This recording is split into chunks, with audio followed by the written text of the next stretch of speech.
আশাৰে উজলিল উত্তৰ পূবৰ ভিতৰত দৰ্শনকৈ চহৰ আৰু তাৰ ভিতৰত তিনিচুকীয়া ইতিমধ্যে তিনিচুকীয়া পৌৰসভা স্বচ্ছতাৰ দিশে আচলতে উজলিছে আৰু প্ৰথমতে মই অভিভাৱক মন্ত্ৰী অতুল বৰা ডাঙৰীয়া আছে তেখেতৰ পৰা মন্তব্য ল'ম তিনিচুকীয়া চহৰখন যিহেতু উত্তৰ পূবৰ ভিতৰত যি স্বচ্ছতা আৰু আপোনালোকৰ মিত্ৰজোঁটৰ চৰকাৰখনে দীৰ্ঘ সময়ৰ পৰা খুব ভাল খবৰ এইটো আমাৰ কাৰণে খুব ভাল খবৰ মই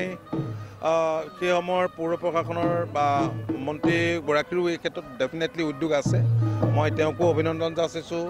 পৌৰ প্ৰশাসকসকলক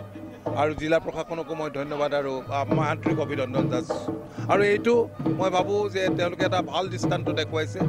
এই দৃষ্টান্ত আমাৰ ৰাজ্যখনৰ অন্য পৌৰসভাসমূহে অনুসৰণ কৰা উচিত আনন্দ বিষয় আজি ছাত্ৰ পৰিষদৰ যিটো সভা তৃতীয় বাৰ্ষিক যি সভাত উপস্থিত হৈ কি ক'ব আচলতে অনাগত সময়ত ছাত্ৰ ভাল লাগিছে আজি এটা সুকীয়া পৰিৱেশ ইয়াত আমি প্ৰত্যক্ষ কৰিছোঁ গতিকে ছাত্ৰ পৰিষদে অনাগত দিনত যে এটা শক্তিশালী ভূমিকা ৰাজ্যখনৰ সেৱাত তেওঁলোকে গ্ৰহণ কৰিব পাৰিব মই নিশ্চিত তিনিচুকীয়া ৰিভিউ মিটিঙত অংশগ্ৰহণ লৈ কি ধৰণৰ ৰিভিউ মিটিঙত আমি বিশেষভাৱে হেল্থৰ ওপৰতে আমি আলোচনা কৰিলোঁ কাৰণ যিখিনি এতিয়াও ভেকচিন ল'বলৈ বাকী আছে সেইখিনি লোৱাৰ কাৰণে যাৱতীয় পৰিকল্পনা যুগুত কৰি কাৰ্যকৰী ব্যৱস্থা ল'বলৈ কোৱা হৈছে আৰু অন্যান্য যিবিলাক মিছন মোডত কাম চলি আছে গভৰ্ণমেণ্ট অফ ইণ্ডিয়াৰ যিবিলাক তেনেকুৱা স্কিম আৰু ৰাজ্য চৰকাৰে লোৱা স্কিমবিলাক সময় নিৰ্ধাৰিত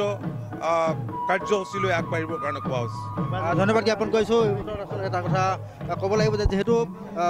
মিত্ৰজোঁটৰ যিখন চৰকাৰ সেই চৰকাৰখনে দীৰ্ঘ সময়ৰ পৰা যি স্বচ্ছতাৰ বাবে যি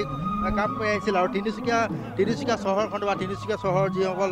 পৌৰসভাৰ যিসকল লোকসকল আছে সেইসকলে আচলতে তিনিচুকীয়া চহৰৰ বাবে স্বচ্ছতাৰ বাবে যি কাম কৰি আহিছিল আৰু অৱশেষত আচলতে স্বচ্ছতাৰ দিশত উজলিল উত্তৰ পূবৰ ভিতৰত তিনিচুকীয়াও আৰু তিনিচুকীয়া পৌৰসভা যিহেতু আজি দেওবাৰ দিনটোৰ বাবে যিসকল লোক আচলতে যি চক্ৰ বিষয়ত যিগৰাকী আছিল চিন্ময় পাঠকে ইতিমধ্যে বঁটা গ্ৰহণ কৰিবলৈ বাবে ৰাওনা হৈছে আৰু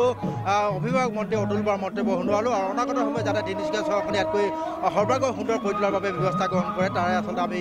তিনিচুকীয়াবাসী আশাবাদী